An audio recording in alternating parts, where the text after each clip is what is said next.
अवांखे आगाह कंदालू अहम ख़बर है। मोरो में खैरो देरो वेझो ढंढ मां अणॼातल शख़्स जो लाश ठाहियो आहे। बिल्कुल नाज़रीन, अवांखे अपडेट कयूं पिया। मोरो मां खैरो देरो वेझो ढंढ मां अणॼातल शख़्स जो लाश ठाहियो आहे। इतलाबाद पुलिस वाक़े वारे हंधि पहुची लाश खणाए अस्पताल मुंतकिल कियो आहे। आगाह कयूं पिया। मोरो मां अहम ख़बर आहे। खैरो देरो वेझो ढंढ मां अणॼातल शख़्स जो लाश ठाहियो आहे। ख़बर अवां सां शेयर कंदालू अहम ख़बर आहे। मोरो में खैरो देरो वेझो ढंढ मां अणॼातल शख़्स जो लाश ठाहियो आहे। इतलाबाद पुलिस वाक़े वारे हंधि पहुची लाश खणाए अस्पताल मुंतकिल कयो आहे। अपडेट कयूं पिया। मोरो मां खैरो देरो वेझो ढंढ मां अणॼातल शख़्स जो लाश ठाहियो आहे। इतलाबाद पुलिस वाक़े वारे हंधि पहुची लाश खणाए अस्पताल मुंतकिल कियो आहे।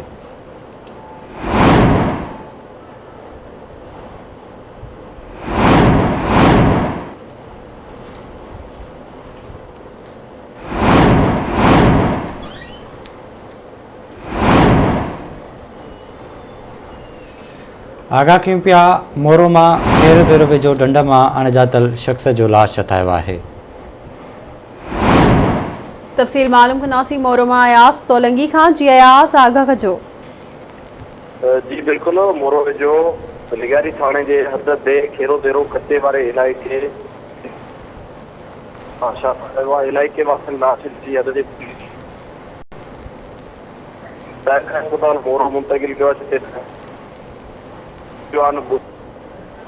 ठीक है अयास, वॾी महिरबानी अवांजी तफ़सील खां आगाह करण लाइ।